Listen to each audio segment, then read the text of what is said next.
किसी को, बहुत ध्यानपूर्वक सुनिएगा, किसी व्यक्ति को जलेबी बहुत प्रिय है और आप जब उसके पास जाते हो तो लड्डू ले जाते हो या रबड़ी ले जाते हो, कलाकंद ले जाते हो, मोहन थार ले जाते हो, बालूशाही ले जाते हो। मुंह में पानी तो नहीं आ गया आपके? इतनी मिठाई के नाम ले दिए हमने। पर सामने वाला आपकी सहजता और आपकी लाई हुई वस्तु को स्वीकार तो करेगा, प्रसन्नता से रख लेगा। हाँ, अरे वाह भैया लड्डू लाए, लाओ धर दो।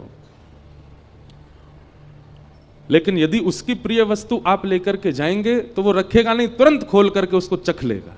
अच्छा जलेबी लाओ भाई, अरे गरम गरम है, अभी अभी पा लेते हैं। चाहे उसका पेट भरा हो, चाहे वो कितना भी तृप्त क्यों ना हो, उसकी प्रिय वस्तु उसके सामने प्रस्तुत करोगे तो तुरंत लेगा। हमारा और भावों से कोई विरोध नहीं है। आप ऐसा मत सोचना कि हम हनुमान जी की अन्य सेवा के लिए मना कर रहे हैं। कई जगह वर्णन है कि ऐसे ऐसे हनुमान जी को रिझाओ, हनुमान जी के सामने ये करो, ऐसा करो, ये उपाय करो, आदि आदि सब ठीक है। पर वही बात है कि आप अन्य उपाय करोगे तो हनुमान जी महाराज उस उपाय को लेंगे, रख देंगे। कभी जैसे हम फ्रिज में रख देते हैं मिठाई, फिर कुछ दिन बाद चख के देखते हैं। तो आपके द्वारा प्रस्तुत जो भी भाव है हनुमान जी उसको ले तो लेते हैं पर रख लेते हैं, पुनः अपने ध्यान में बैठ जाते हैं। लेकिन जैसे ही कोई सन्मुख आकर के प्रभु श्री राम या प्रभु श्री कृष्ण की मधुर कथा, कोई लीला सुनाने लग जाता है, हनुमान जी अपना नाम जप साधन आदि सब छोड़ करके नेत्र खोल के उसको सुनते हैं। और कैसे सुनते हैं? यत्र यत्र रघुनाथ कीर्तनम तत्र तत्र कृतमस्तकांजलिम वाष्पवारि परिपूर्ण लोचनम मारुतिम नमत राक्षसांतकम। वाष्पवारि परिपूर्ण लोचनम, नेत्र सजल हो जाते हैं हनुमान जी के कथा सुनते हुए, और कथा वो तुरंत स्वीकार करते हैं। इसलिए हम तो श्रोताओं से भी कहते हैं कि आप कथा सुनकर के जाया कीजिए, कोई अच्छा चरित्र याद कर लिया कीजिए, और मंगलवार शनिवार आपके ऊपर जो भी बुरा समय चल रहा है, कोई हारी बीमारी चल रही है, ब्रजवासी की कही एक बात मान लीजिए, कोई नियम मत कीजिए, हनुमान जी के पास हर मंगलवार जाकर के एक भक्त या भगवान का चरित्र सुना करके आओ। महाराज 108 सोमवार, वो क्या बोलते हैं, 108 मंगलवार, 11 मंगलवार आदि आदि, ये सब क्रम है कि जाओ हनुमान जी के पास जाके चोला चढ़ाओ, ये करो, तुम्हारे आर्त दूर हो जाएंगे। हम कह रहे हैं 108 मंगलवार में जो फल मिलेगा ना, वो एक मंगलवार में कथा सुना दो हनुमान जी को, उसी से ही प्रसन्न हो जाएंगे। इतने इतने रसिक हैं हनुमान जी कथा के। लेकिन हम सारे साधन करते हैं हनुमान जी को रिझाने को, वही नहीं करते जो हम सब रोज गाते हैं, हनुमान जी के सामने ही गाते हैं। जब हम कहते होंगे ना प्रभु चरित्र सुन वे को रसिया, हनुमान जी कहते हैं तो पता है तो फिर क्यों नहीं सुनाता मुझको? इसलिए भैया हमारी कही एक क्रिया, हमने बहुतों को बताया है कि हनुमान जी को प्रसन्न करना है तो कथा सुनाओ। हमारी तो कथा के मुख्य श्रोता ही हनुमान जी हैं। आपको दिख जाए तो बहुत बड़ी बात है। ये देखो, ये हमारी पहली कथा से सारी कथा सुन रहे हैं। और गदा वाले हनुमान जी नहीं है, कीर्तनिया हनुमान है। हनुमान जी गदा वाले हैं ही नहीं है।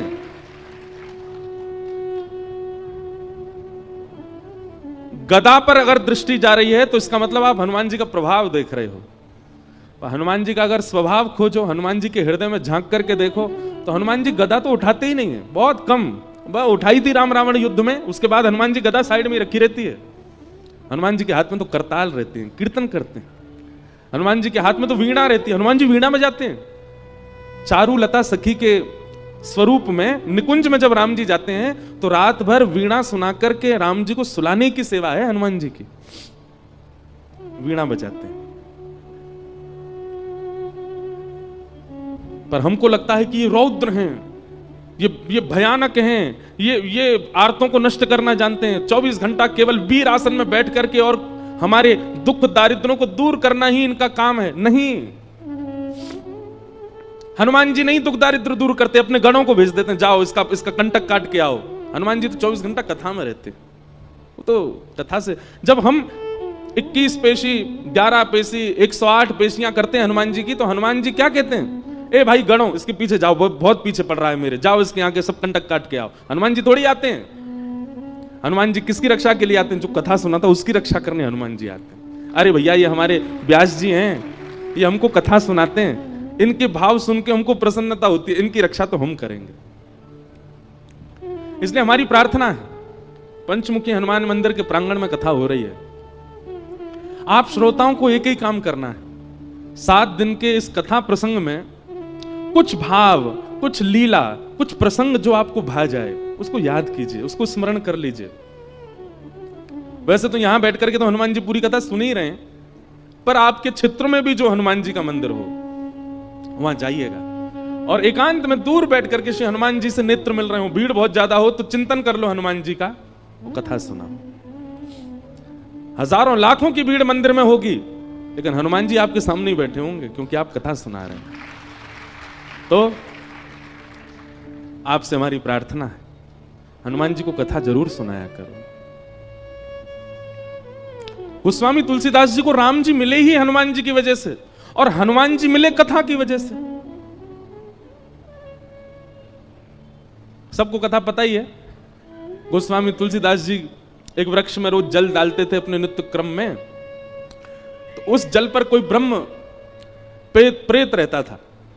वो प्रेत 12 वर्ष के बाद जब मुक्त हुआ, गोस्वामी जी के चरण पकड़ लिए, बोले आपने मुझे मुक्त कर दिया, मैं जाते जाते कुछ वरदान देना चाहता हूं, मांग लीजिए। गोस्वामी जी बोले हमको राम जी से मिलवा दो। प्रेत बोला राम जी से मिलवाने की सामर्थ्य मेरी होती तो मैं प्रेत क्यों होता। गोस्वामी जी बोले कुछ तो करो, क्योंकि तुम मानव नहीं हो, प्रेत हो, तुम्हें कुछ तो पता होगा ठाकुर जी के बारे में। तो वो प्रेत कहता बोले हाँ, जिनके मारे हम प्रेतों के प्राण निकलते हैं उनका पता हमको रहता है। कौन? हनुमान जी। वो कहां घूम रहे हैं, कहां बैठे हैं, क्या कर रहे हैं, ये हम सब प्रेतों को पता होता है, और वो आपको राम जी से मिलवा सकते हैं। तो फिर गोस्वामी जी बोले वो कहां हैं आजकल? बोले अरे वो रोज आपकी कथा सुनने आते हैं। 80 घाट पर जब आप कथा करते हैं तो जितने श्रोता आते हैं उनमें हनुमान जी भी आते हैं। रुग्ण सी अवस्था होगी, वृद्ध सा भेष है, उनके पास कोई बैठता भी नहीं है, उनको देख के ऐसा लगता है ना जाने कितने दिनों से नहाया नहीं व्यक्ति, वो बड़ा दीनहीन सा पीछे बैठ के कथा सुनता है आपकी। बोले हाँ, बोले वही हनुमान जी हैं, पकड़ लो चरण। और गोस्वामी जी ने कथा के बाद चरण पकड़ लिए। वो तो छुड़ाने लगे, अरे व्यास जी आप चरण क्यों पकड़ रहे हैं, मैं सामान्य सा जीव, मैं दीनहीन सा प्राणी, आप मेरे बोले कोई दीनहीन नहीं हो, मैं जानता हूं आप हनुमान जी हो। इतने में ही आहा, श्री हनुमंत लाल प्रकट हो गए, और प्रकट होकर के गोस्वामी जी को हृदय से लगा लिया, नेत्र सजल हो गए। गोस्वामी जी बोले हनुमंत लाल आप इतने दिन से कथा सुनने आते, मैं रोज आपको देखता, आप पीछे आकर के बैठ जाते, कोई आपका स्पर्श भी नहीं करता था, कोई आपके पास बैठता भी नहीं था।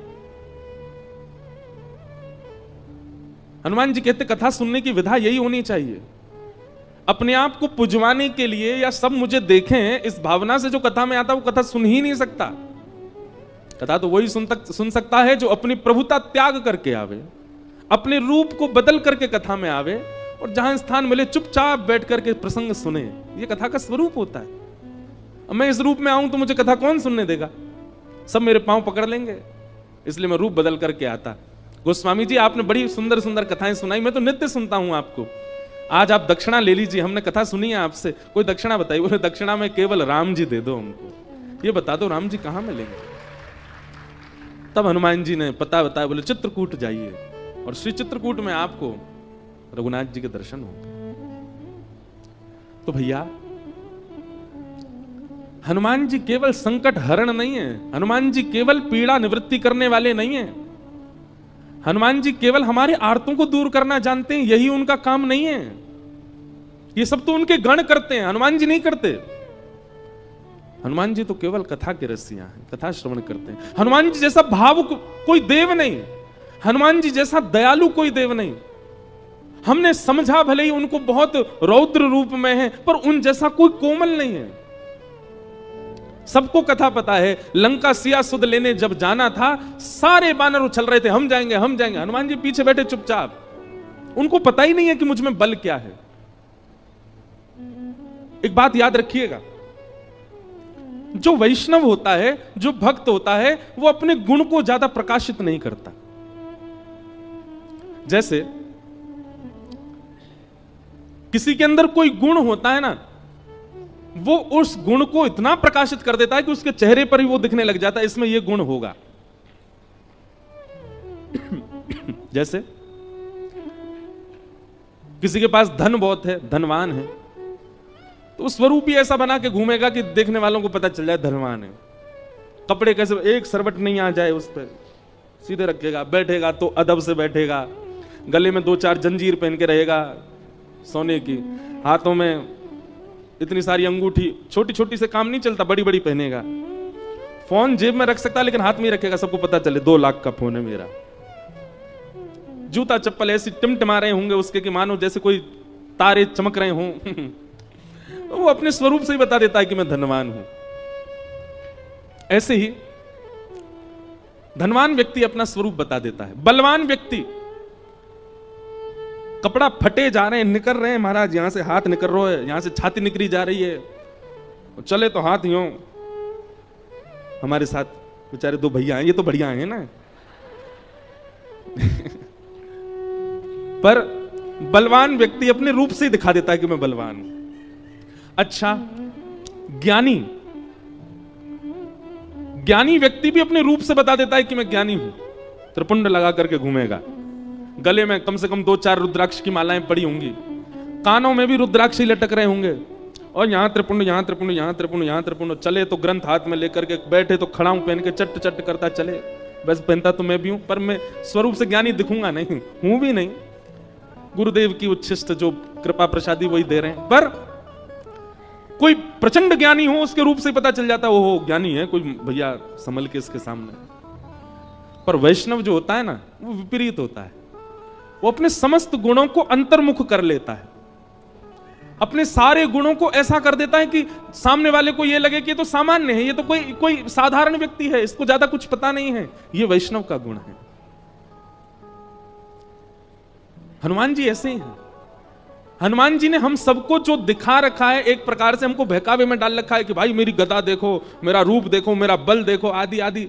हनुमान जी ने अपने वास्तविक रूप को छुपा रखा है। वे तो रसिक हैं कथा के, वे अत्यंत सौम्य हैं, वो अत्यंत सरल हैं, वो अत्यंत, अरे कोई जरा सा राम बोल दे तो नेत्र सजल हो जाते हैं हनुमान जी के, इतने इतने करुणावतार हैं। तो ऐसे श्री हनुमान जी महाराज की परम कृपा है कि हम उनको कथा सुनाने के लिए यहां आए हैं। हमारे पंचमुखी दुर्गा मंदिर, हनुमान दुर्गा मंदिर के समस्त हमारे पदाधिकारी गण और इस कथा के आयोजन करता, नियोजन करता, संकल्प करता, व्यवस्था करता, सबको हम व्यास मंच से प्रणाम करते हैं। सबको हम धन्यवाद कहते हैं कि आपने हमें बुलाया हनुमान जी को कथा सुनाने के लिए। आज तो बंधुओं कथा बहुत विलंब से शुरू हुई। एक तो हम डट नहीं रहे हैं, हम यहां से वहां भागे ही जा रहे हैं। इतनी भागदौड़ हो गई है कि इतने थक चुके हैं कि हमको 2-4 दिन कोई सुबह दे तो सोते ही रहे, इतना ज्यादा थकान है। लेकिन ठाकुर जी की कथा गाने में जो सुख मिलता है उसका तो कहना ही क्या है। व्यास मंच पर आते ही लगता है कि अब तो कथा सुनानी है, खूब भाव से सुनानी है। आज कथा विलंब से हुई है, पर कल हम आप सबसे निवेदन करना चाहते हैं कि आप लोग 1 बजे तक यहां आ जाइए, ताकि ठीक 2 बजे कथा प्रारंभ हो सके, और ठीक 5 बजे हम कथा, वैसे तो देखो हम समय से आने के थोड़े कच्चे हैं, 10-15-20 मिनट ऊपर जाता ही है, पर हमको ये नियम अपना बनाना है कि हम सोच रहे हैं भोपाल से ही बनाएं, हम समय पे आ जाएं। तो लेकिन उसके पहले क्लास तो भरी होनी चाहिए, क्लास में बच्चे आएंगे तभी तो टीचर आएगा। तो कल से आप सब लोग 1 बजे ही आ जाओ, ताकि हम 2 बजे कथा प्रारंभ कर दें। और विश्राम का समय 5 बजे का है, लेकिन हम अपनी कथा में एक बात कहते हैं कि जिस दिन कथा समय से ऊपर जाए, समझ जाना कि व्यास जी को आनंद आ रहा है, और जिस समय कथा समय से पूरी हो जाए, 5 बजे ही पूरी हो जाए, तो समझ जाना आज इनका मन नहीं लगा है कथा में, तभी 5 बजे पूरी कर गए। तो कथा के विश्राम में समय देख लिया करना, 15-20 मिनट, आधा घंटा ऊपर जाए तो समझना ये आज बहुत प्रसन्न है, इसलिए भाव से कह रहे हैं। और देखिए हमारी प्रसन्नता आपके मुखमंडल से होगी, आप भाव से सुनोगे तो हम खूब प्रसन्नता से कथा सुनाएंगे। भोपाल में एक प्रकार से है तो पहली बारी कथा, मंडीदीप में हुई है, वहां के सब हमारे वो भी बैठे हैं, विदिशा में कथा हुई, हमारे बटुक जी बैठे हैं। आपके भाव से यहाँ पर भी ये प्रसंग आपका ही भाव था, आपका ही प्रेम था जो हम यहाँ आ सके। तो भोपाल में, ये प्रॉपर शहर में ही है, हम लोग शहर में ही है। हाँ, तो भोपाल में तो पहली ही कथा है फिर तो भोपाल के सब लोगों को हमारा प्रणाम। ब्रज से आए हैं, खूब भाव से कथा सुनने आओ। खूब सुंदर ठाकुर जी की लीला कथा सुनाएंगे और आप सब लोग समय से कल से आना। 1 बजे 2 बजे कथा प्रारंभ कर देंगे और 5 सवा 5 बजे तक विश्राम। उसके बाद अपने गृह कार्य करो। और सुनो, कई लोग कहेंगे हमको छुट्टी नहीं, हमारे काम रहते हैं, जे रहते हैं। अरे भैया, जीवन भर करना है काम। 7 दिन के लिए बोल दो टाइफाइड हो गया हमको, आ जाओ कथा में। देखिए, कई लोग हमसे बोलते कथा के लिए झूठ बोले महाराज जी, अपराध काहे को? हाँ, अपराध कब लगता है? कहीं घूमने जाना है, कहीं कुछ उल्टा सीधा खाने पीने जाना है, मित्रों के साथ रात भर ऊधम मचाना है, उसके लिए झूठ बोलो, वो पाप जन्य है।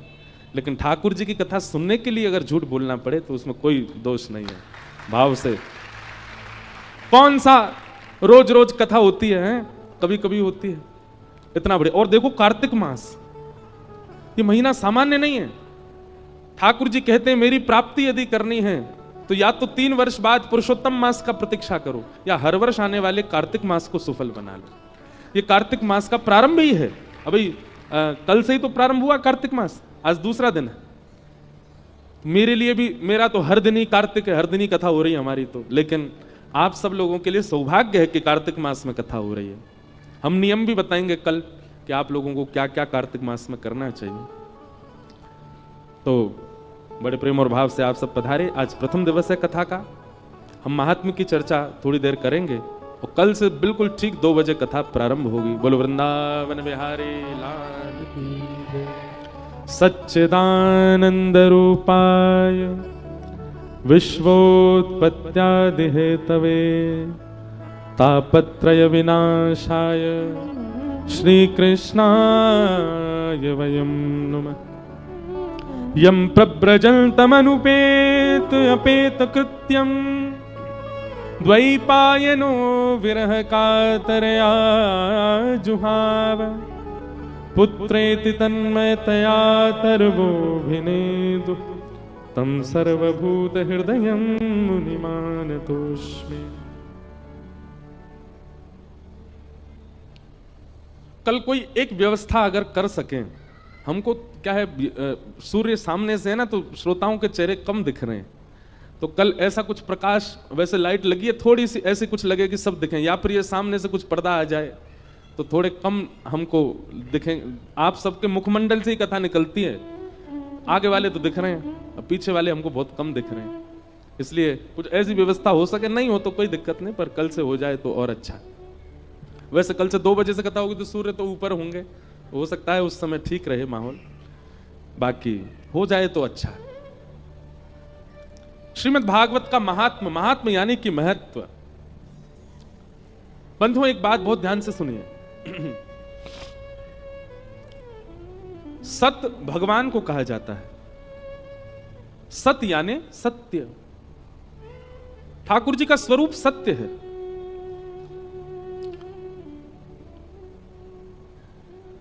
सब लोग बहुत ध्यान से सुनना। सत परमात्मा को जिस दिन आपने चैतन्य मान लिया, उसी दिन आनंद की प्राप्ति होने लगेगी। सच्चिदानंद रूपाय। परमात्मा को हम चैतन्य नहीं मानते। चैतन्य का मतलब क्या होता है?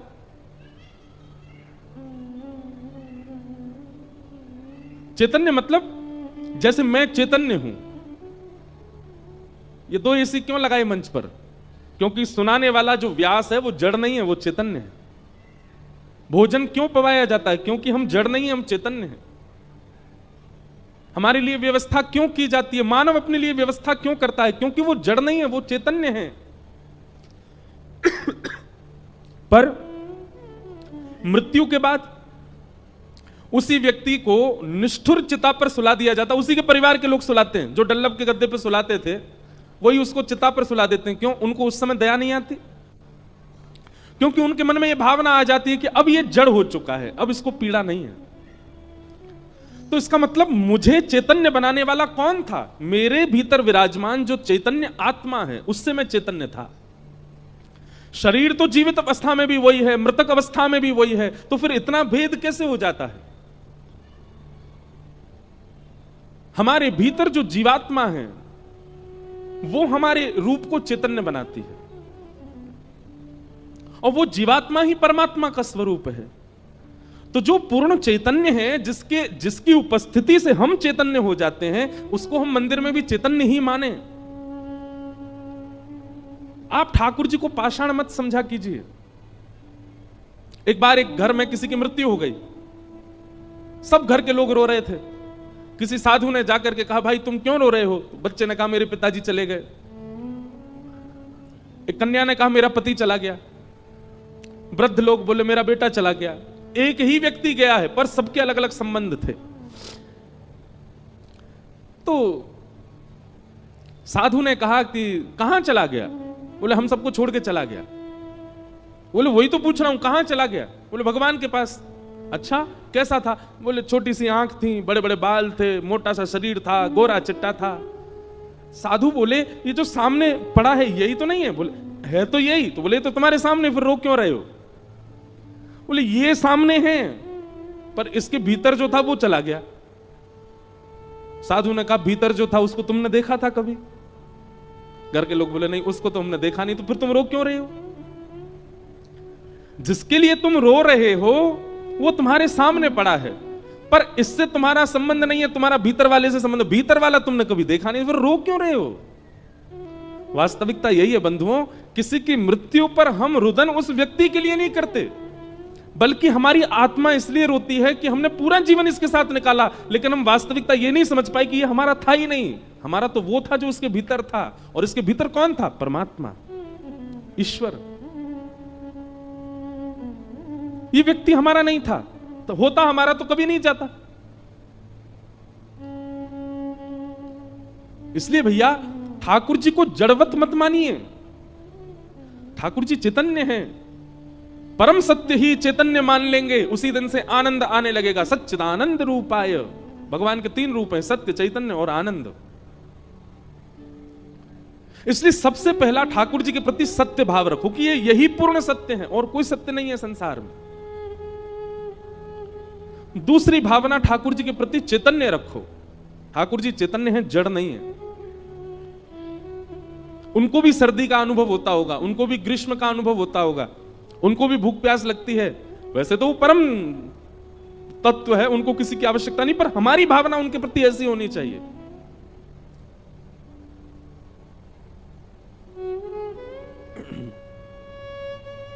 सत्य, चैतन्य, और तीसरा ठाकुर जी का स्वरूप है आनंद।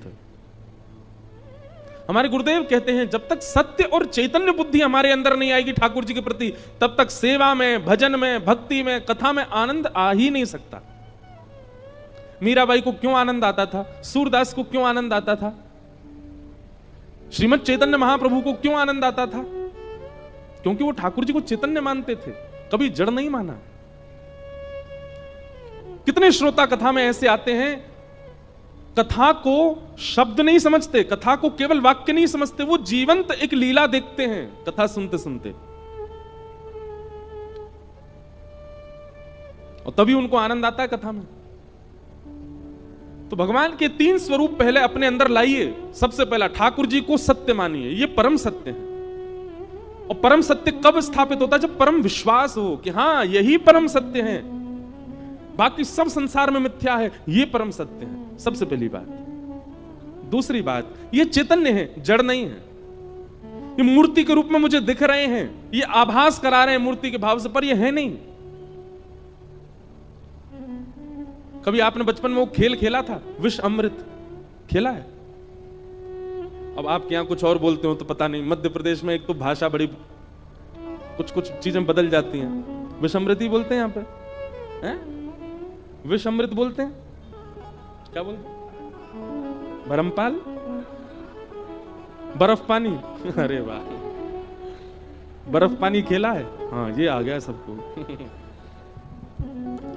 बचपन में खेलते थे, एक आदमी बोलता नहीं था, वो छू लेता था, जिसको छूता था वो बर्फ बन गया, फिर बाकी लोग उसको पकड़ते हिलाते थे, ये पानी बने। एक खेल था। एक और खेलते थे, वो अंग्रेजी में से बोलते, स्टैचू बोल दो तो फिर सब जितने लोग हैं यथावत उसी स्थिति में रह जाओ, फिर एक उनको सबको हंसाएगा। खेला ये वाला? एक व्यक्ति बोलेगा 10 तक गिनती गिनेगा और 10 तक गिनती के बाद बोलेगा स्टैचू, और पीछे मुड़ के देखे तो जो जिस अवस्था में उसको वैसे ही रहना पड़ेगा। अब फिर उसका काम क्या है? सबको जा जाके हंसाना। जो हंसता जाएगा वो खेल से बाहर होता जाएगा। ठीक वैसे ही भैया ठाकुर जी भी हमारे साथ ये खेल खेल रहे हैं स्टैचू वाला। वो जड़ बन करके मुझे चुनौती दे रहे हैं, जैसे जड़ वाले खेल में वो चुनौती देता है, तू तेरे में हिम्मत हो तो मुझे हंसा के दिखा, मैं तो जड़ बन के खड़ा हूं लेकिन तेरे में हिम्मत हो तो मुझे हिला के दिखा। ऐसे ही ठाकुर जी ने भी हमको चुनौती दे रखी है, तो में हिम्मत हो तो मुझे हंसा के दिखा, तुझ में हिम्मत हो तो मेरे हाथ ठीक करके दिखा, तुझ में हिम्मत हो तो मुझे चला के दिखा। अरे भैया कई अन्य ठाकुर जी को हरा दिया, मीराबाई ने हरा दिया खेल में, ठाकुर जी चला दिए, सूरदास जी ने हरा दिया, कबीरदास ने हरा दिया, गोस्वामी तुलसीदास जी ने हरा दिया। अब हमारी बारी है। लेकिन कब? 28 वर्ष के तो हम हो गए, आप में से कई 40 वर्ष के गए, कई 60 वर्ष के गए। कब? पूरा जीवन तो निकाल दिया आपने, कब कब हराओगे ठाकुर जी को? वास्तव में भक्ति में ठाकुर जी की जीत नहीं, भक्त की जीत होनी चाहिए। ठाकुर जी तो हारते हैं उसमें। और ये कथा ये क्या है? ये ठाकुर जी को हरावे के सारे विधान बताए जाते हैं वक्ता के द्वारा। कैसे हारेंगे ठाकुर जी, कैसे हम जीतें। और हमारी जीत इसी में है कि जिस दिन वो अपने जड़त्व को त्याग दें और दोनों भुजा पसार करके हमको हृदय से लगा दें, उसी दिन हमारी जीत है। ठाकुर जी हार गए। लेकिन अभी क्या हो रहा है? ठाकुर जी जीत रहे हैं। कितना भी पंचामृत अभिषेक कर लो, कितना भी इत्र लगा लो, कितनी भी माला पहना दो, कितनी भी पोशाक पहना दो, यूं ही खड़े रहते हैं, हिलते ही नहीं है। और हमारी भावना ये है कि हम भी संतुष्ट हैं उसी में ही। हाँ ठीक है, ऐसे ही रहो। अच्छा सच्ची बताइयो, आप सबके लड्डू गोपाल या घर के जो भी ठाकुर जी हैं, रात्रि में आपने सुवाए और सवेरे उनका एक भी अंग प्रत्यंग सीधा हो गया या ठाकुर जी खड़े है गए, क्या करोगे? सत्य बताएं, डर के मारे भाग जाओगे। क्यों? क्योंकि विश्वास ही नहीं है हमारे अंदर, वो प्रेम ही नहीं है ठाकुर जी के प्रति। हमारे मन में वो भावना आई ही नहीं है कि ठाकुर जी ऐसा कर सकते हैं। इसलिए हम एक बात कथा में कहा करते हैं, सबसे पहले तो ये विश्वास जागृत करो कि ठाकुर जी मुझे इस जन्म में मिलेंगे ही मिलेंगे। जैसे व्यक्ति अपना लक्ष्य सिद्ध कर लेता है, बालक सिद्ध कर ले, पकड़ ले, मुझे डॉक्टर बनना है, मैं चाहे जैसे भी कितना भी फेल हूं बन के ही मानूंगा, वो बन ही जाता है। मुझे सिविल में नौकरी चाहिए तो कर ही लेगा, मुझे पायलट बनना है, वो कैसे भी उठ पटांग हाथ पांव मार के बन ही जाता है। ऐसे हाथ पांव ठाकुर जी की प्राप्ति के लिए क्यों नहीं मारते हम? क्यों इतने बेचैन नहीं होते उनकी प्राप्ति के लिए? हमको भी संतुष्टि है, ठीक है ये लड्डू गोपाल बने तो लड्डू गोपाल ही बने रहे। नहीं, अपने भक्ति में, अपने भाव में, अपनी स्मृति में, अपनी इच्छा में चैतन्य दर्शन की लालसा प्रकट करो। कृष्ण दर्शन लालसा ताशामा विर्भूत सौरी स्मय माय मुखाम्भुज पीतांबर धर रघुवी साक्षान मन मत मन। शरद पूर्णिमा निकल करके गई, ठाकुर जी क्यों प्रकट हो गए गोपियों के सामने? तब कहते हैं रुरुदु स्वस्वरम राजन कृष्ण दर्शन लालसा। गोपियों ने गोपी गीत गाया और गोपी गीत गाने के बाद में जब सुस्वरम राजन रुरुदु, जब स्वर में गोपियां रोने लगी, किस लिए रोने लगी? बोले कृष्ण दर्शन लालसा। कृष्ण दर्शन की लालसा में जैसे ही गोपियों ने रोना प्रारंभ किया, ठाकुर जी प्रकट हो गए। प्रकट होकर के गोपियों को दर्शन दिया। हमारे अंदर वो स्थिति आई नहीं है अभी, कैसे मिले? इसलिए भैया सबसे पहले तो सत्य यानी कि विश्वास प्रगाढ़ करो ठाकुर जी के प्रति। दूसरी बात, ठाकुर जी को चैतन्य मानो, वो जड़ नहीं है। ये जड़त्व तो हमारे लिए चैलेंज है कि तुम वो चैतन्य करके दिखा, तुम्हें हिम्मत हो तो। और तीसरा, ठाकुर जी आनंद देने वाले, सच्चिदानंद रूपाय। और क्या करते हैं ठाकुर जी? विश्वोत्पत्त्यादि हेतवे, विश्व की उत्पत्ति, विश्व का पालन और विश्व का संहार। तापत्रय विनाशाय, 3 प्रकार के तापों का उपशमन करने वाले श्री कृष्णाय वयम नमः। ऐसे श्री कृष्ण को हम प्रणाम करते हैं। एक बात सुनिएगा, भगवान श्री कृष्ण की शरणागति लेने वाला व्यक्ति कभी दुखी नहीं होता। दुखी ना होने का मतलब क्या है? क्या उसके जीवन से दुख चले जाते हैं? नहीं। हमारा गला बैठा अभी भी,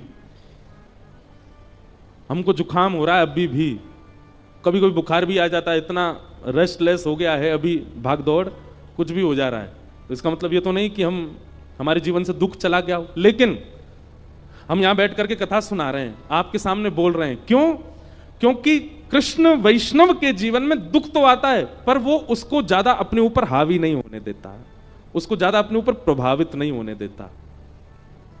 आप यदि भक्ति पथिक बन गए तो ऐसा नहीं है कि कष्ट जीवन में नहीं आएगा। मैं ये भी कह दूं, पहले से ज्यादा भी आ सकता है, लेकिन आप उसको हावी नहीं होने दोगे, आप उसका अनुभव नहीं करने दोगे, आप उसका अनुभव नहीं होने दोगे स्वयं को भी।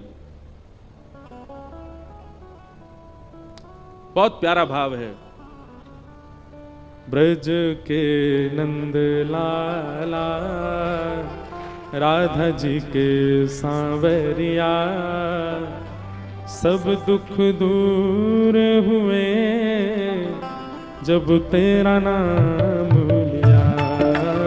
ब्रज के नंद लाला, राधा जी के सांवरिया, सब दुख दूर हुए जब तेरा नाम लिया।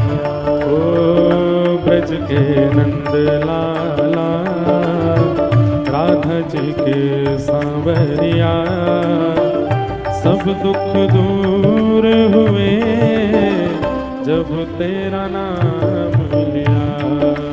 ब्रज के नंद लाला, राधा जी के सांवरिया, सब दुख दूर हुए जब तेरा नाम। देखो, एक बात तो हमको बहुत अच्छी लग रही भोपाल में, कि यहाँ के वैष्णव ताली बजा के गाते रहे हैं, लेकिन केवल ताली बजा रहे हैं, गा नहीं रहे हैं, गाना भी है।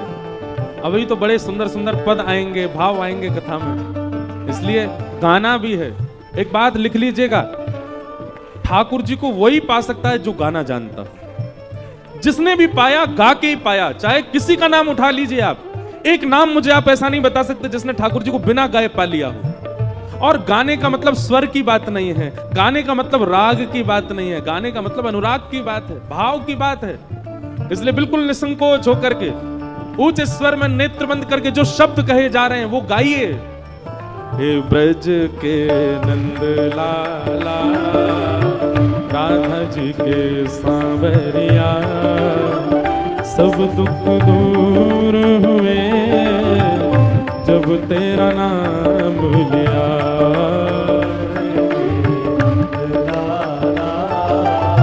राधा जी के सांवरिया, सब दुख दूर हुए जब तेरा नाम लिया।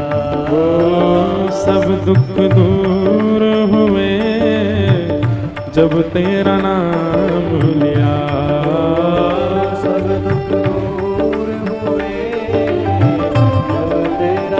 राधारमण लाल की।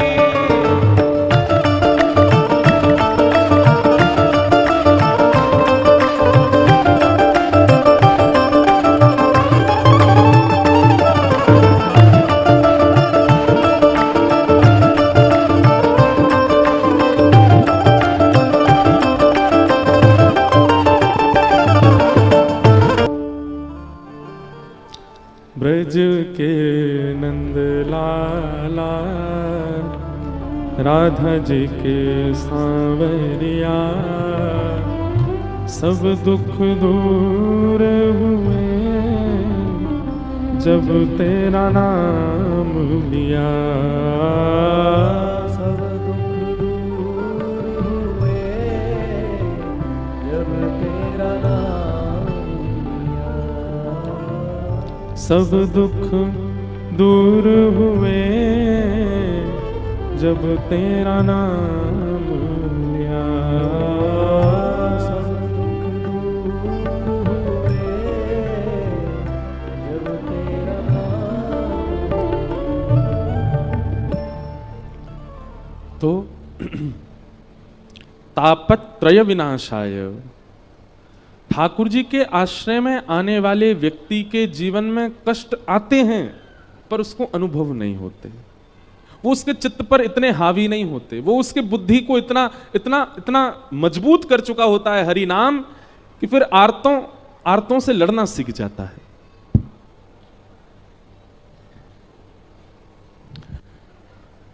वैक्सीन लेने के बाद में, जैसे वैक्सीन लेते हैं ना, पोलियो की भी बच्चों ने, हम लोगों ने बचपन में ली है, और भी कई सारी बीमारियों की बचपन में ही हमको वैक्सीन आदि दे दी जाती हैं। और फिर ये कोविड आया, इसकी तो ली है कई लोगों ने। वैक्सीन का मतलब क्या होता है कि बीमारी तो आसपास घूमेगी, बीमारी तो आपके ऊपर आ भी सकती है, पर आप भीतर से इतने बिल्ड हो जाओगे, आप इतने बलवान हो जाओगे कि वो बीमारी आप पर हावी ना हो सके। ठीक वैसे हरिनाम है, जितना नाम जब करेंगे, कथा श्रवण करेंगे, हरिनाम संकीर्तन करेंगे, तो इससे प्रभाव क्या होगा कि जीवन में आर्त तो आएंगे, संकट तो आएंगे, विपत्ति तो आएगी, पीड़ा तो आएगी, पर वो भीतर से आपको इतना मजबूत कर चुका होगा कि आप उसका प्रभाव आप पर नहीं होगा, आप उससे विचलित नहीं होगे, आप उससे टूटोगे नहीं। ये हरिनाम का प्रभाव है। इस प्रकार भगवान के रूप का वर्णन किया गया। श्रीमद् भागवत जी की रचना किस लिए हुई, यह बात श्री सौनकादि ऋषियों को सूत जी महाराज ने बताई।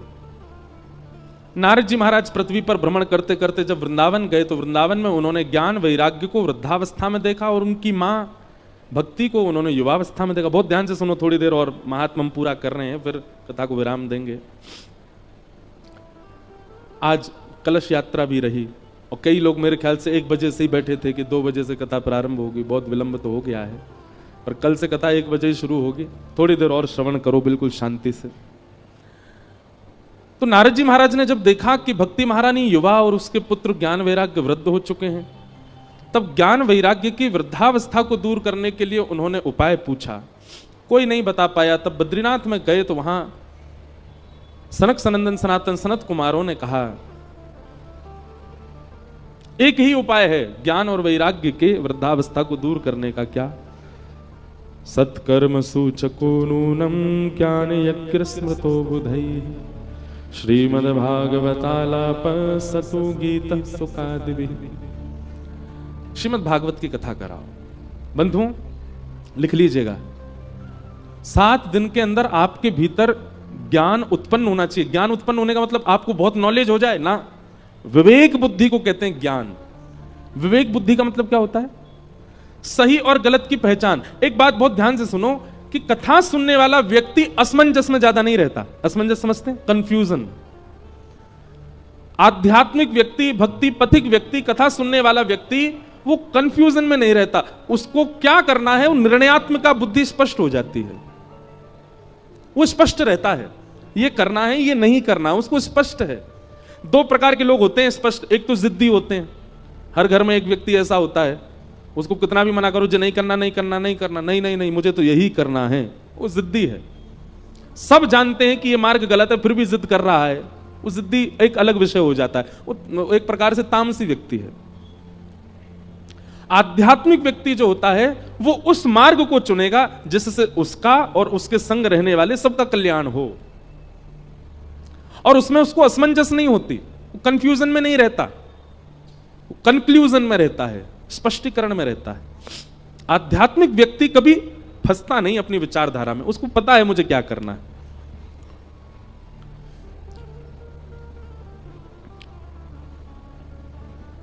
समझ में आई बात? इसको कहते हैं ज्ञान।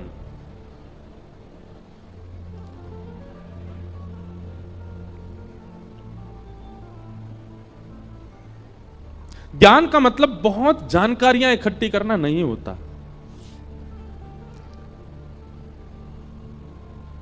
ज्ञान का मतलब विवेक बुद्धि, सद और असद की पहचान रखना, इसी को ज्ञान कहते हैं, और वो कथा से प्राप्त होता है। और भक्ति के दूसरे पुत्र का नाम है वैराग्य। वैराग्य मतलब सब छोड़ देना नहीं होता, सबके मध्य रहते हुए भी किसी से आसक्ति ना रखना, इसको वैराग्य कहते हैं। सबके मध्य रहते हुए भी किसी में फंसना ना, इसको वैराग्य कहते हैं। जैसे प्रहलाद जी महाराज वैरागी थे। क्यों? राक्षस कुल में रहते थे। राक्षस पिता, राक्षस चाचा, राक्षस ताऊजी, राक्षस भैया, राक्षस मौसी, राक्षस बुआ, सब राक्षस थे। लेकिन सबके मध्य में रहते हुए भी जो राक्षस करते हैं वो प्रहलाद जी ने नहीं किया, इसलिए वो वैरागी। कई बच्चे मेरे पास आते हैं, हम सुबह मिलने का एक समय रखते हैं, यहां भी होगा 11 से 12 पर। कल नहीं मिलेंगे हम, परसों से मिलेंगे। श्री लाल जी विराज रहे हैं, उनके दर्शन का भी समय है। तो जो लोग दूर से आते हैं वो 11 बजे ही आ जाओ, सब कहेंगे ले कल 1 बजे बुला रहे थे, अब यूं करें 11 बजे आओ, तो हम पीछे रुके, वहां आओ 11 से 12 दर्शन करो लाल जी का, हम मिलेंगे, उसके बाद सीधे पंडाल में आके बैठ जाओ, 2 बजे से कथा होगी। सीधी बात हम यही कह रहे हैं, पूरे दिन कछु मत करो, बस ब्रज से आए हैं, ब्रजवासी आए हैं, इतने सब वैष्णव आए, पूरे दिन यहीं लगे रहो। कई लोग कहेंगे गद्दा भी लिया है, सो भी यहीं जाए करेंगे, जल की व्यवस्था करा दो, नहू यहीं लेंगे, हमको क्या कर लो। तो 11 से 12 मिलेंगे, कल नहीं मिलेंगे, परसों से मिलेंगे, कल क्योंकि करवा चौथ है और हमारी नहीं है, ये मत सोचना कि हमें हमारी है इसलिए हम बोल रहे हैं। अभी तो भैया 2 भुज वाले ही हैं हम, चतुर्भुज हुए नहीं अभी। जो चतुर्भुज बैठे हैं यहां पर, कई तो चतुर्भुज लेके संग ही बैठे हैं, कई 2 भुजा घर छोड़ के बैठे हैं। तो कल आप सब लोगों की बड़ी जो है विशिष्ट दिन है। अच्छा, एक बात मैंने देखी है, करवा चौथ का प्रसंग कहते ही सब हंसने लगते हैं, पता नहीं क्यों। जिनका ब्याह हो गया वो मुझे इशारा कर रहे हैं, बोले आपको भी पता चलेगा। और ये बड़ा शुद्ध दिन है। क्या कैसा ममत्व होता है माताओं के चित्त में। फिर वो आती है अहोई अष्टमी, उस दिन माताएं अपने बच्चों के लिए व्रत करती हैं। हमको तो ऐसा लगता है कि अच्छा, एक बात आपने कभी गौर की, व्रत का नियम मां को ही क्यों है, कभी भाइयों को क्यों नहीं है? कभी विचार किया इस बात पर? हम बताएं। दान उसी से मांगा जाता है जिस पर धन बहुत हो, दान उसी से मांगा। अब जैसे कई बार कथा कहीं होती है तो कई कमेटी के लोग कराते हैं, तो वो बड़े बड़े धनवानों के यहां जाते हैं, बोले कथा हो रही है कुछ योगदान करिए। क्यों सामान्य के यहां क्यों नहीं जाते? उसका घर से ही पता चल रहा है भाई सामान्य है, इससे क्या मांगे हम, जो खुद का ही भरपाई कर ले। लेकिन जिसका दिखता हाँ घर गाड़ी सब बढ़िया संपन्न है, तो उससे कहते हैं भाई कथा हो रही है उसमें थोड़ा योगदान दो। ठीक वैसे ही माताओं को व्रत क्यों और अपने लिए नहीं कर रही हैं, वो कल का व्रत पति के लिए, अहोई अष्टमी का व्रत बेटा के लिए, बच्चों के लिए, बेटी के लिए, बहुत सारे व्रत होते हैं। और मां कभी अपने लिए व्रत करती ही नहीं है। सोमवार के व्रत किस लिए? बोले अच्छा पति मिल जाए इसलिए सोमवार के व्रत। मंगलवार के व्रत किस लिए? बोले मेरे पति बच्चे सब खुशी रहे, हनुमान जी आप प्रसन्न रखो। फिर और कौन से? बृहस्पतिवार का व्रत, बोले नारायण भगवान हमारे परिवार से प्रसन्न। अपने लिए नहीं करती हैं वो इतने व्रत क्यों करती हैं? और व्रतों के नियम सारे माताओं के लिए क्यों है? क्योंकि माताओं पे पुण्य इतना होता है कि उनके पुण्य पर पलते हैं उनके पति और बच्चे। माताओं का पुण्य ही फलता है बच्चों को, माताओं का पुण्य ही फलता है उसके पति को।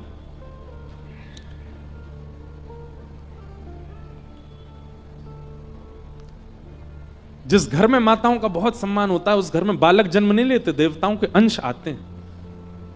यहां माताओं का बहुत सम्मान है, देवता ही जन्म लेते हैं। तो हमको कभी कभी ऐसा मन में भाव आता है, शास्त्रीय बात तो नहीं है पर मन में भाव आता है कि जब मां हमारे लिए इतना करती है, पत्नी हमारे लिए इतना करती है, हमको भी करना चाहिए। भाई लोगों को भी व्रत रखना चाहिए। दोनों संग ही जल पियो। पत्नी चंद्रमा देख के व्रत तोड़े, आप पत्नी को देख के व्रत तोड़ो। और यही करना चाहिए अहोई अष्टमी को बच्चों को।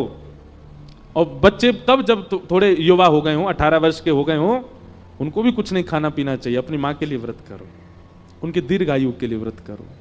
व्रत क्यों किए जाते हैं? हमारी आयु 2 चीजों पर निर्भर होती है, अन्न और शब्द। इसलिए व्रत 2 ही होते हैं, अन्न व्रत और मौन व्रत। ये व्रत 2 क्यों होते हैं? हम जितना बोलते हैं उतनी आयु घटती है और जितना खाते हैं उतनी आयु घटती है। इसलिए माताएं एक दिन ना खा करके अपनी एक दिन की जो आयु बचती है वो अपने पति को दे देती हैं। 1 दिन की आयु मिलती है पति को बस। ऐसे ही पतियों को भी चाहिए और बच्चों को भी चाहिए कि जब अहोई अष्टमी आए तो बच्चे व्रत करें अपनी मां के लिए और पति व्रत करें पत्नी के लिए। और बता के दिखा के ढिंडोरा पीट के नहीं। देखो, प्रेमी के लिए कुछ किया जाए तो वो गुप्त किया जाए, प्रकाश करके नहीं, प्रचार करके नहीं। माताओं का तो सबको पता होता है कि आज इनका व्रत है, आज वो करवा चौथ है। अब भाई भी ढिंडोरा पीट दे तो देखो उपहास भी होता है।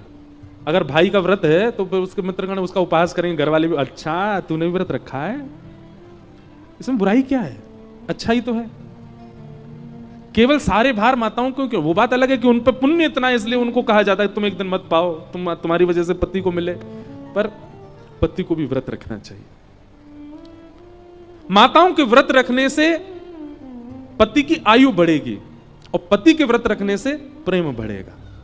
माताओं के व्रत रखने से बालकों की आयु बढ़ेगी और बालकों के व्रत रखने से मातृत्व प्रेम बढ़ेगा। इसलिए शास्त्रीय बात तो नहीं, पर व्यासपीठ पर बैठ करके मन में उचंग आई है तो इसका मतलब है व्यासपीठ ही बुलवा रही है, रखना। और हां, जिनके ब्याह नहीं हुए हैं वो व्रत मत करना। कई लोगों के ब्याह नहीं हुए पर हां इच्छा तो है कि उससे हो जाए, बातचीत भी होती है, घर वालों को मनाने में लगे हैं वो भी गुपचुप रखते हैं व्रत नहीं, विवाह के बाद ही करो। करना है तो अहोई अष्टमी को करना, अपनी मां के लिए करो, पिताजी के लिए करो। तो कल करवा चौथ है इसलिए कल छुट्टी है, कल आप लोग सुबह मत आना, कथा में आना।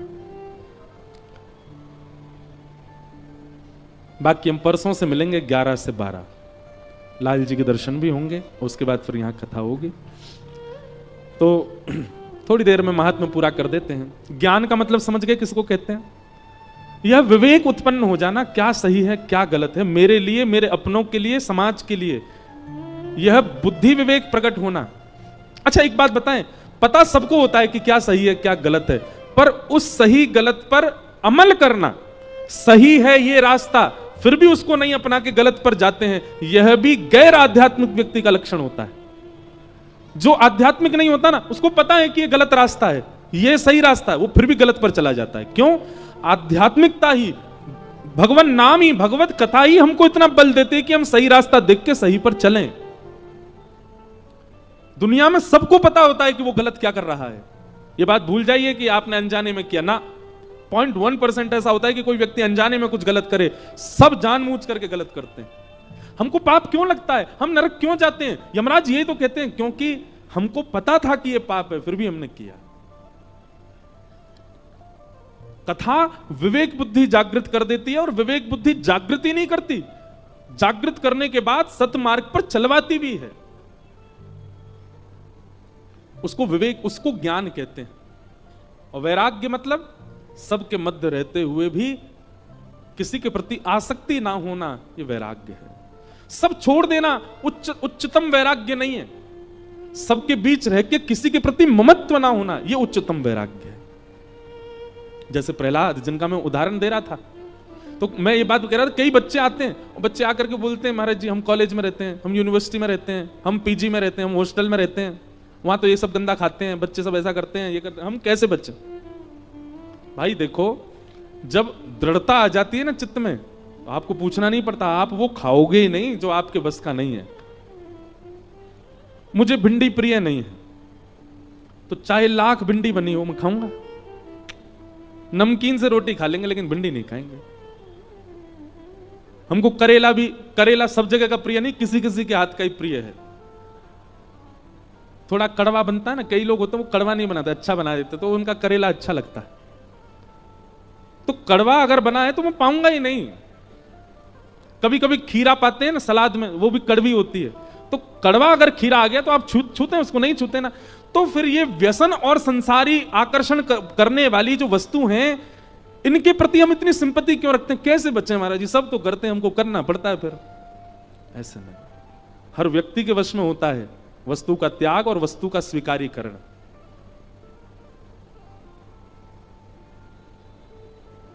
हम विदेश में रहते हैं, ऐसा, ये सब बहाने हैं। जिसको जो नहीं खाना वो नहीं खाएगा, जिसको नहीं पाना वो नहीं पाएगा, और जिसको खाना है पाना है वो बहाने करेगा। इसलिए वैराग्य का मतलब क्या है?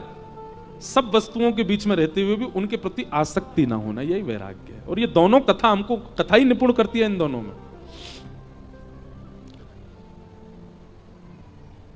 कथा कराओ ऐसी आज्ञा दी, कहां कराएं? बोले गंगा द्वार समीपे तू तटमानंद नामकम, हरिद्वार में कराओ, ऋषिकेश में कराओ, गंगा के तट पर कराओ। गंगा के तट पर भागवत की कथा हुई, सनत कुमार वहां व्यास बनकर के आए, अनेक जन पधारे, हजारों की तादाद में देवी देवता ऋषि महर्षि सब लोग कथा सुनने के लिए आए। तभी वहां भक्ति ज्ञान वैराग्य तीनों ने प्रवेश किया। भक्ति सुतौ तौ तरणौ गृहीत्वा प्रेमैक रूपा सहसा विरासित, श्री कृष्ण गोविंद हरे मुरारे नाथेति नामानि मुहुर वदंती। भक्ति ज्ञान वैराग्य कथा में आते ही युवा होने लगे और इस प्रकार कथा के माध्यम से ज्ञान और वैराग्य वृद्धावस्था से निवृत्त हो गए। तो भैया हम सबके चित्त में ज्ञान वैराग्य वृद्ध हैं। 7 दिन के कथा प्रसंग से ज्ञान और वैराग्य का उत्थान करना है, विवेक बुद्धि को जागृत करना है, वैराग्य बुद्धि को चित्त में लाना है। ये आकर्षण, ये मोह, ये ममत्व आपका 7 दिन में कम होना चाहिए, तो आप कथा के श्रोता हो, नहीं तो नहीं। कथा मनोरंजन का विषय नहीं है, ध्यान से सुनिएगा। कथा नृत्य के लिए नहीं होती है, कथा समय पास करने के लिए नहीं है, कथा मनोमंथन का विषय है। मंथन किया करो। मैं तो एक बात और कहूं, मेरा नियम है, अभी आज तो टूट गया पर नियम है, कथा के पहले कथा के बाद 1 घंटा मौन। हमने नासिक में 1 महीना की कथा की, तब से हमारे वहां के महाराज जी ने नियम लगा दिया हमारी कथा में कि कथा से पहले और कथा के बाद आपको मौन रहना 1 घंटा। और उस मौन का यह प्रभाव होता है, कई बातें मंथन से, मौन रहेंगे तो मंथन चलेगा, मन चलेगा, मन चलेगा तो मन कहीं और चल नहीं सकता, भगवत भाव में ही चलेगा। भगवत भाव में चलता तो नए नए भाव उत्पन्न होते हैं, आते हैं बोलने में। श्रोताओं को भी चाहिए, कथा से पहले तो नहीं पर कथा के बाद थोड़ी देर मौन रहो, किसी से मिलो जुलो नहीं, कुछ करो नहीं, एकांत में बैठ करके थोड़ा चिंतन करो, क्या सुन रहे थे हम आज। वो मंथन आपके चित्त को नवनीत प्रदान करेगा। मंथन से ही नवनीत आता है। किसी को मथो तो मथने पर उसका सार ऊपर आ जाता है। जैसे वस्तु को मथोगे तो उसमें से अग्नि आएगी, मतलब अग्नि सब जगह है, मथने की देरी है, प्रकट हो जाएगी। दही को मथो, मक्खन ऊपर आ जाएगा। ऐसे मन को मथने पर नवीन भाव उत्पन्न होते हैं, प्रेम उत्पन्न होता है, ज्ञान उत्पन्न होता है, वैराग्य उत्पन्न होता है। और जब ये सब उत्पन्न होते हैं, ये सब नवनीत के समान, नवनीत यानी मक्खन के समान है। किसी दिन आपके चित्त के भाव का हरण करने ही श्याम सुंदर आ जाएंगे, क्योंकि आपने मथा बहुत है अपने आप को। इसलिए मंथन करो, चिंतन करो। क्या कहते हैं व्यास जी? हमारे कई कथा के ऐसे ऐसे श्रोता हैं, हर कथा की इतनी मोटी मोटी थीसिस बनाते हैं। वो एक वाक्य को उस पर चिंतन करके कितने भाव लिख देते हैं। कई सारे श्रोता भी ऐसे हो गए, अच्छा लगता है। वो उन्हीं के काम आने वाली चीज है, मेरे काम नहीं आना है, उसी के काम आएगा। पर दुर्भाग्य है, हजारों की भीड़ आती है कथा में, बदलते 10 ही हैं बस। लाखों की भीड़ आती कथा में, बदलते 100 ही हैं बस।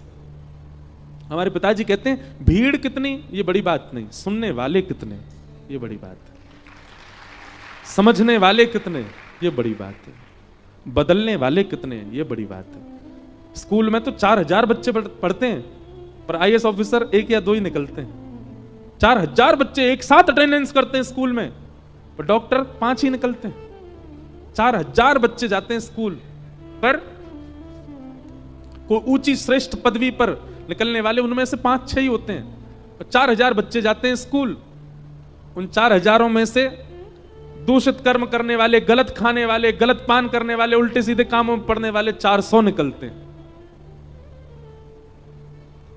कथा में आना बड़ी बात नहीं है, कथा में तो बहुत लोग आते हैं। कथा से सीख करके जाना बड़ी बात है, कथा से स्वयं को परिवर्तित करके जाना बड़ी बात है। नहीं तो आप समय व्यर्थ कर रहे हो यहां बैठ करके। इसलिए भैया ज्ञान और वैराग्य दोनों उत्पन्न होने चाहिए अंतिम दिन तक कथा के, नहीं तो आपका कथा सुनना और मेरा सुनाना दोनों व्यर्थ हो जाएगा। हमारे पूज्य नाना जी एक बात कहते थे, लाला व्यास बनना बड़ो आसान काम है, पर व्यास के ऊपर दायित्व तो बहुत बड़ा है। मैंने कैसे नाना जी? तो हमारे नाना जी कहते हम व्यासों से भी पूछताछ तो होगी, तो तुमको व्यास बना के भेजा था, और तुम्हारे पूरे जीवन को अगर देखें तो तुमने कम से कम, नहीं तो अब तो बहुत भीड़ आती है कथा में, तो उस अनुसार लगा लें अगर अनुमान, मान लो संपूर्ण जीवन में 50 लाख लोगों को कथा सुनाई। अब तो लाइव में भी सुनते हैं तो उस अनुसार तो, और मान लो 1 करोड़ लोगों को कथा सुनाई अपने पूरे जीवन में। ब्रह्मा जी कहेंगे तुम्हारी कथा में आने वाले लोगों की संख्या थी 1 करोड़ पूरे जीवन में, लेकिन परिवर्तन हुआ केवल 150 का। तो बचे हुए जो 1 करोड़ में से 150 हट करके जितने बचे, वैसे इतने कम तो नहीं होंगे, 1000-1500 तो बदल ही जाएंगे, 1000-1500 मान लो बदल गए, तो फिर ब्रह्मा जी बाकियों का पूछेंगे ये क्यों नहीं बदले। अब उस समय अगर हम जैसे स्कूल में क्लास में 40 में से 5 बच्चे पास बाकी के फेल, तो प्रिंसिपल बुला लेगा टीचर को, क्या पढ़ाते हो तुम, सारे बच्चे फेल हो गए तुम्हारी क्लास के। ऐसे ही वक्ता को भी जवाब तो देना पड़ेगा। हमारे नाना जी कहते थे, या हमारे लाला जितनो है सके कथा में इस भाव को रखा करो कि लोग बदलें। लटके झटके और ये सब बातें कथा मंच का विषय नहीं है। कथा मंच चुटकुला सुनाने का विषय नहीं है। कथा मंच बहुत गरिमा में मंच है, बहुत व्यवस्थित मंच है। जितनी ज्यादा भीड़ उतनी चिंता होनी चाहिए व्यास को, वो पीछे बैठे वाले व्यक्ति को समझ आ रहा है कि नहीं, वो परिवर्तित होगा कि नहीं, इस चिंता में आकर के कथा सुनावे तो उसका कथा सुनाना सार्थक है, नहीं तो नहीं। ऐसी भाव। तो ज्ञान और वैराग्य ये मूल भाव। भक्ति और ज्ञान और वैराग्य तीनों युवा हो गए। तत्पश्चात फिर धुंधुकारी की कथा सुनाई गई। क्यों? नारद जी ने प्रश्न किया था कि कथा सुनने से कौन कौन से पापी निवृत्त होते हैं। तब सब पापों का नाम लेते हुए अंत में कहा, पितृमात्र दूषका सत्येन हीना पितृमात्र दूषका, जो सत्य विहीन है और माता पिता से द्वेष करता है, ऐसा व्यक्ति भी कथा सुने तो कथा पवित्र करती है। ये बात सुनकर के नारद जी महाराज बोले ऐसा नहीं हो सकता। बोले वास्तविक है। बोले कैसे है? तब धुंधुकारी की कथा सुनाई, जो कि मर करके प्रेत बना था और श्रीमद् भागवत जी की कृपा से प्रेत योनि से मुक्त होकर के भगवत धाम को प्राप्त हो गया। इस प्रकार भागवत जी का महात्म सुनाया गया। उन महात्म को हम प्रणाम करते हैं। और कल से प्रथम स्कंद से कथा प्रारंभ होगी। ठीक 2 बजे कथा प्रारंभ होगी। आप सब लोगों से विनम्र निवेदन, 1 बजे तक आप अपना स्थान ग्रहण कर लीजिए। भागवत जी की आरती, और आरती के बाद आज प्रथम दिवस का विश्राम होगा। आरती के बाद सूचना, या अभी है कोई? नहीं, आप ही बोल दें। कोई सूचना है आप लोग श्रवण करो। आरती करके ही सब लोग यहां से प्रस्थान कीजिएगा। जय श्री कृष्ण, जय सिया राम, जय सिया राम, जय श्रीमन नारायण, जय श्रीमन नारायण, जय श्री राधे, जय 2 मिनट श्री राधे। हरि नाम संकीर्तन के बाद फिर कथा को विराम देंगे। हरि शरणम, हरि शरणम, हरि शरणम, हरि शरणम, हरि शरणम,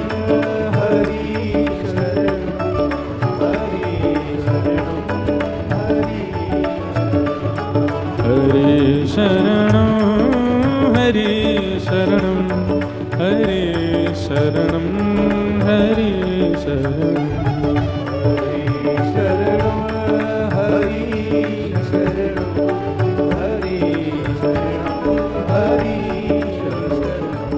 यही एक मंत्र है प्यारा, हरि शरणम, हरि शरणम।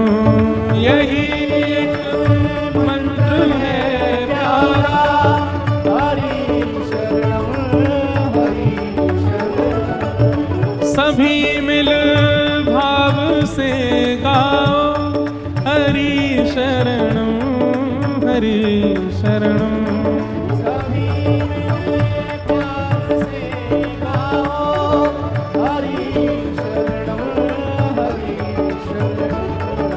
हरि शरणम, हरि शरणम, हरि शरणम, हरि शरणम, हरि शरणम, हरि शरणम, हरि शरणम। जय जय श्री राम, जय जय श्री राम।